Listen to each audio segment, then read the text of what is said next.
Cari telespettatori, come avevamo preannunciato e promesso, entriamo nel merito in questo appuntamento con lo CGIL del piano di resilienza che è fondamentale per rimpolpare le casse dello Stato, tutti i soldi che sono stati spesi, versati, che serviranno per riprendere un asset, insomma per aiutare tantissime persone, tante categorie di persone. Che cosa comprende, che cosa c'è di importante da sapere, da capire, a chi va cosa sostanzialmente, o dovrebbe andare cosa, ma sembra che i presupposti per il momento siano abbastanza positivi, insomma. Ne parliamo con Fulvio Dal Zio della segreteria regionale dello CGIL del Veneto, che ci illustrerà qualche capitolo per volta, perché in realtà ne abbiamo provati ad annunciare tanti durante gli appuntamenti del venerdì insieme, ma abbiamo anche compreso che sono difficili da digerire, sono complessi, riguardano varie tematiche. E allora vediamo insieme, questa volta di che cosa parliamo?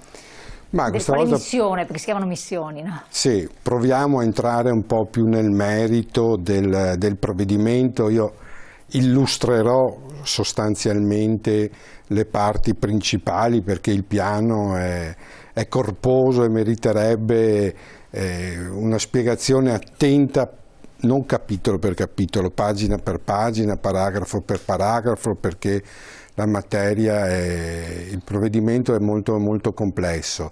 D'altronde le risorse sono ingenti, come avevamo già detto, sono più di 190 miliardi per quanto riguarda il PNRR, e a questi poi si aggiungono anche altre risorse dal bilancio dello Stato, dai fondi europei pluriennali, insomma, quindi stiamo parlando di una mole di risorse che possono essere, devono essere un'opportunità per il nostro Paese.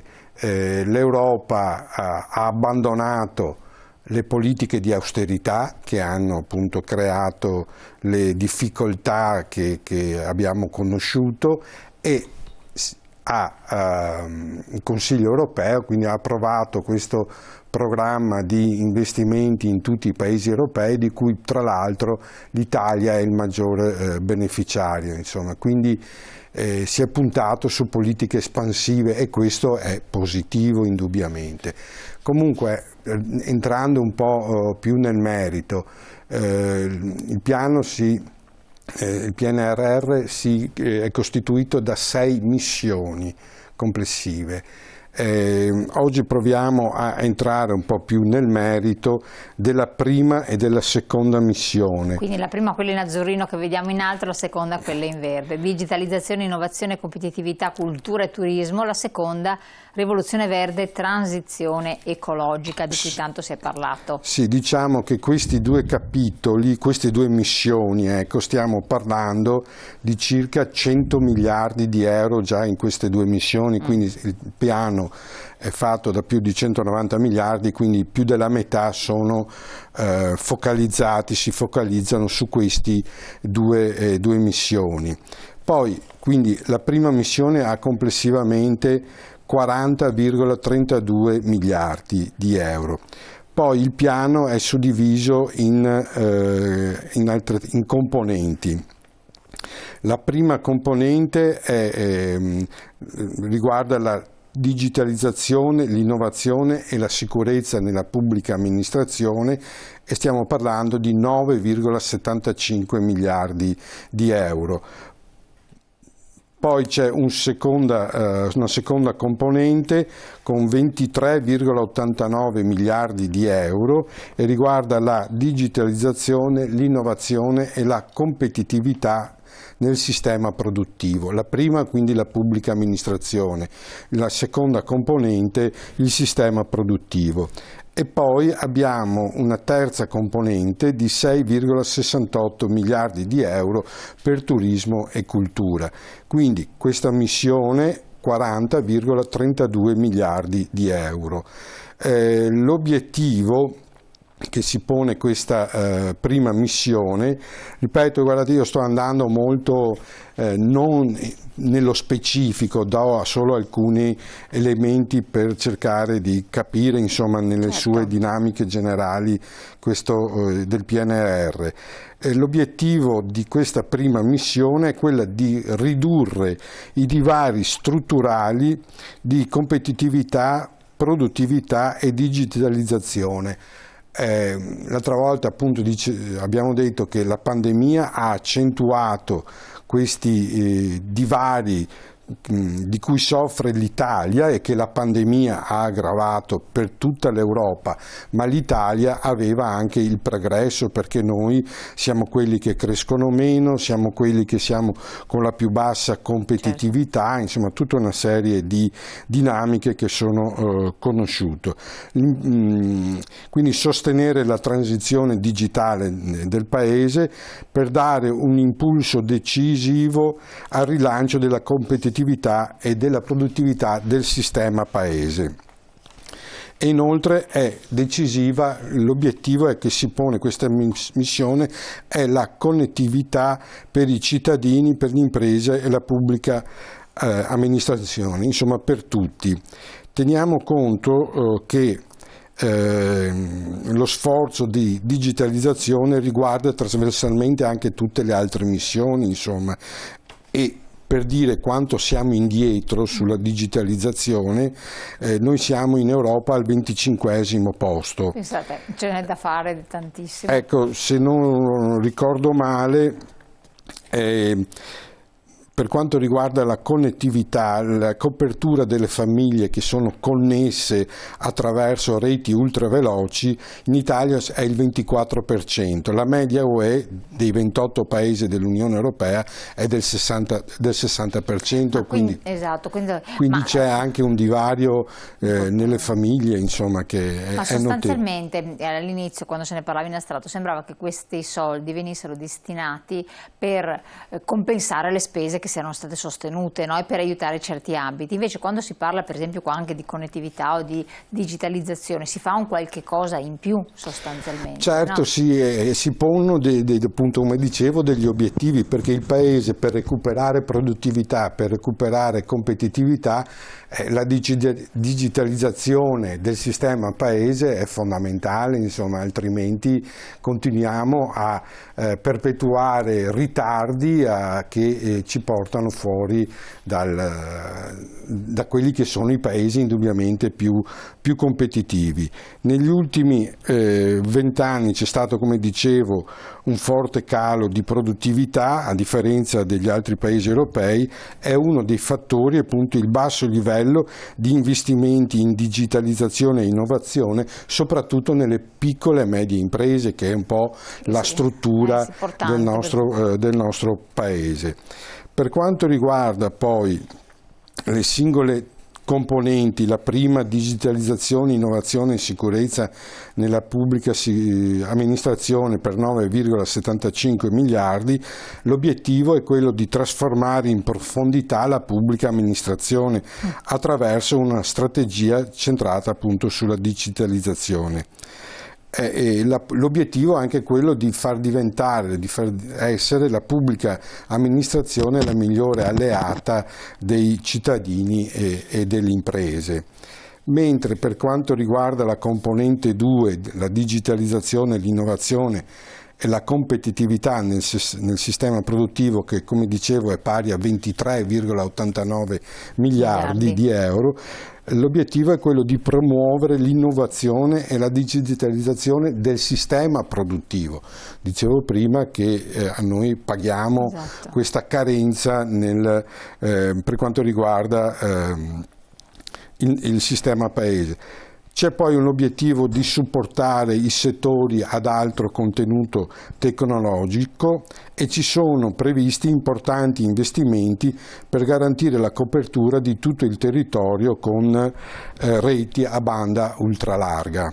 Quindi sarebbe un'ottima cosa se si riuscisse. Sì, cioè, molte volte quando andiamo in montagna o anche nei paesi di periferia minori, sì. la connettività è molto difficoltosa, insomma, e quindi è indubbiamente che è un aspetto estremamente rilevante. Poi c'è la componente 3 che riguarda il turismo e la cultura per 6,68 miliardi. Ma qui a ristoro di quanto è stato un anno guadagnato? Oppure no, sempre per qualcosa in più? Sempre per gli investimenti. Chiaro. Riguarda appunto, l'obiettivo è quello di rilanciare i settori della cultura e del turismo che sono strategici per il nostro Paese. Si pone l'obiettivo di valorizzare i siti storici e culturali, non solo quelli più importanti, ma anche i borghi, la cultura, i siti diffusi che abbiamo in Italia, di cui siamo indubbiamente pieni e che è un po' la nostra caratteristica, frutto anche della storia del nostro Paese, che deve essere portato a valore. È importante anche, l'obiettivo è quello della sicurezza e dell'accessibilità dei luoghi culturali e soprattutto anche la rigenerazione delle periferie urbane. E l'altro obiettivo di questa componente sono interventi antisismici, perché come noto, insomma, il nostro Paese soffre periodicamente di eventi purtroppo che poi sono catastrofici. Quindi rientra sempre in questi ambiti in qua. Questi ambiti qua, sì. Sembra che poi siano tanti soldi, però poi spendono. E poi, come dicevo anche l'altra volta, noi abbiamo parlato solo delle missioni, delle riforme che sono di carattere generale, ma all'interno di ogni missione e di ogni componente ci sono le singole riforme che il governo e il Parlamento devono attuare, insomma, si parla, se non ricordo male, più di 20, insomma, quindi, e riguarda tutto, quindi un impegno notevole.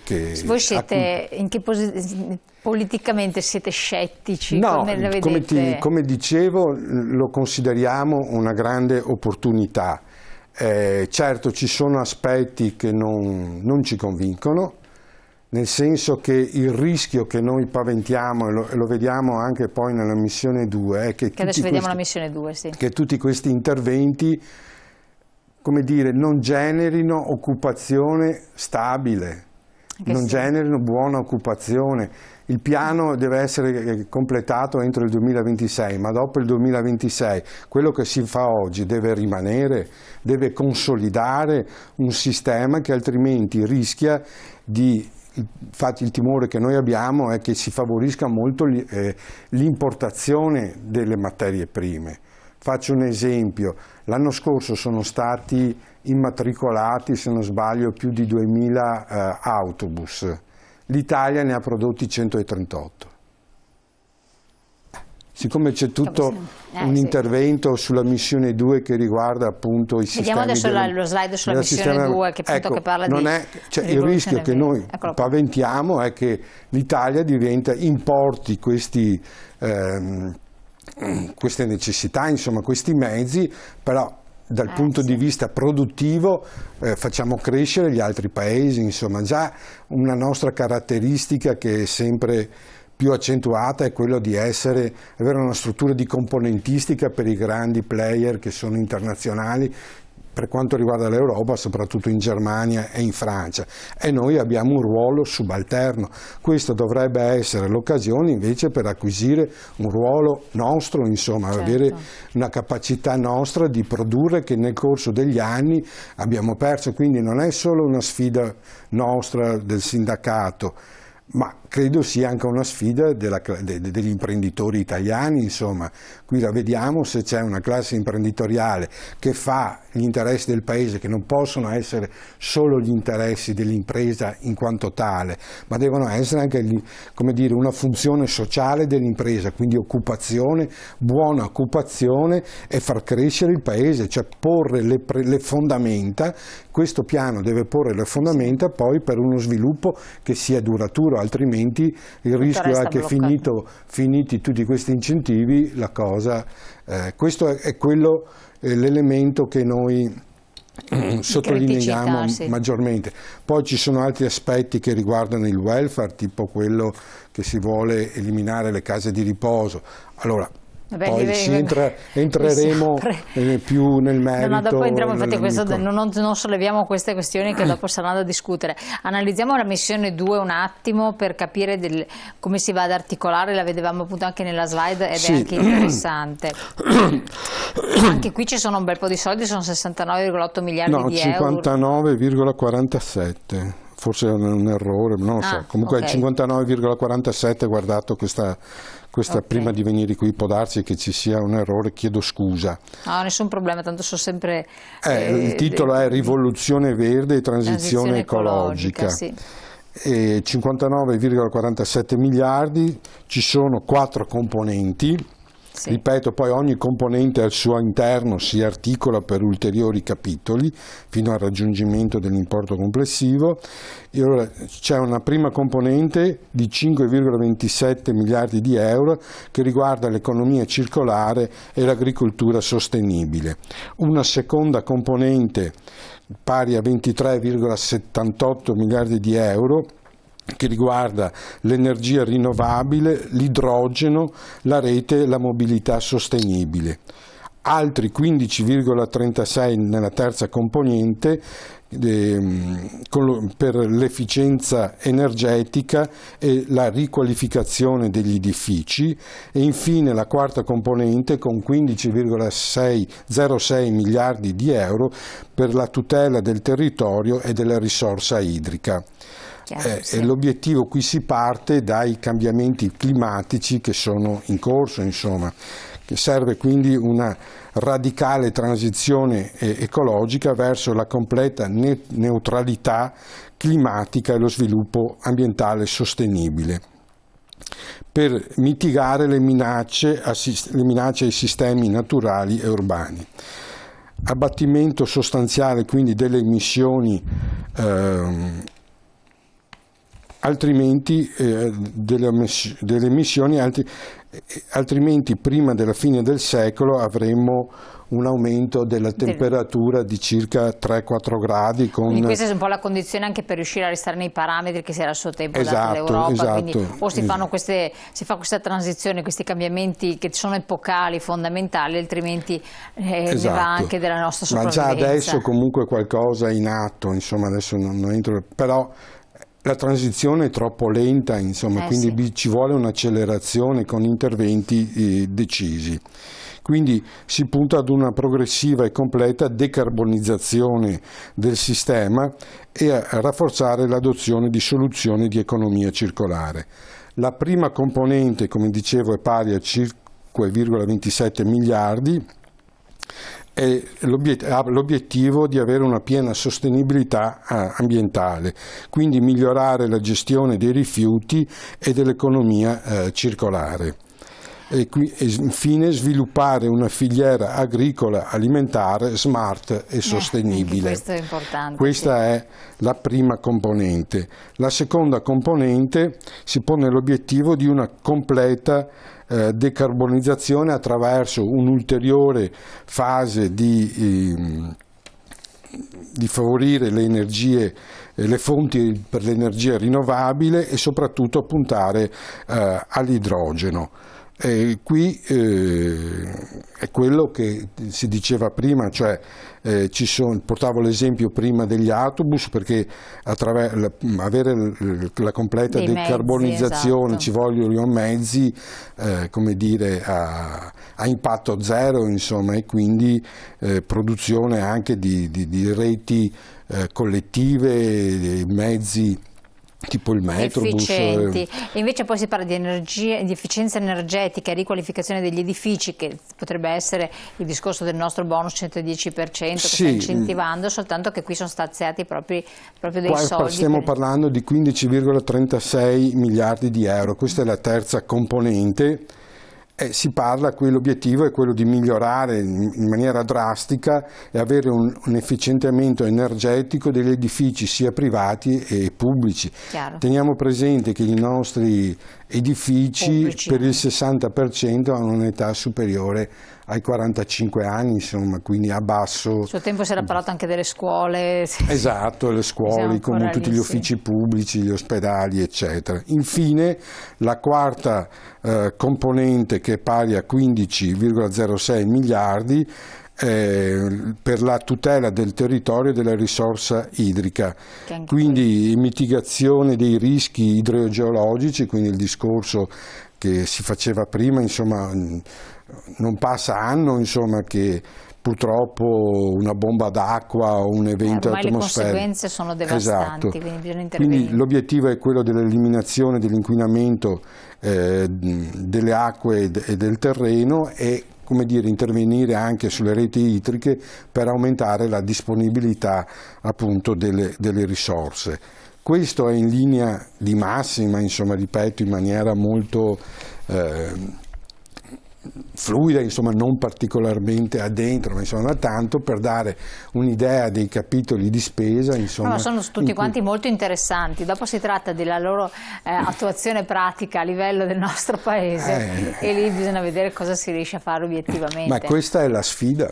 Questa è la sfida che questo Paese nel suo insieme dovrebbe dimostrare di avere. Non mi sembra che ci sia al momento tutta questa consapevolezza, insomma, è anche per questo che noi come sindacato richiediamo a gran forza un tavolo di discussione, non solo di informazione, ma non perché vogliamo essere i protagonisti, ma perché riteniamo che il lavoro, così come è stato nel dopoguerra, debba essere protagonista per il futuro del nostro Paese e soprattutto per le giovani generazioni. Il provvedimento europeo si chiama Next Generation EU, insomma, quindi Next vuol dire prossime generazioni, insomma, quindi ecco, l'obiettivo è questo: o si riparte dal lavoro e questo piano PNRR ne rappresenta l'opportunità, altrimenti noi rischiamo, come dire, forse un declino è eccessivo, però i divari territoriali che oggi sono molto pesanti, sono rischiosi, assolutamente. Nord-sud del paese, i divari, le disuguaglianze di genere, che riguarda in particolare ovviamente il lavoro delle donne, sia dal punto di vista della quantità dell'occupazione, ma anche della qualità del lavoro, ma anche del livello retributivo delle donne, e soprattutto anche queste disuguaglianze con le giovani generazioni. Questo piano deve diventare questa opportunità, ma si parte dalle persone, si parte dal lavoro. Chiaro. L'esempio che deve essere un lavoro di qualità, un lavoro buono, un lavoro stabile, non che oggi, insomma, ci si lamenta sempre che non si trovano lavoratori, ma insomma, finché si pagano 600-700 euro forse qualche problema c'è. Noi. Allora, riflettiamo un po' su questo. Io ringrazio Fulvio Del Zio di essere stato qui con noi. Tratteremo ancora queste tematiche proprio perché stiamo facendo, anzi il sindacato sta facendo cultura al riguardo, perché è corretto anche sapere che cosa si sta organizzando, che cosa il nostro Paese va incontro e anche le opportunità che ci possono essere. Speriamo che ci saranno naturalmente per tutti quanti noi, generazioni presenti, passate, gli anziani, ma anche quelle future a venire. Vi lascio alla pubblicità. Poi la nostra trasmissione continua grazie al segretario dello SPCGIL Fulvio Del Zio e naturalmente noi ci vediamo per le nostre interviste subito dopo.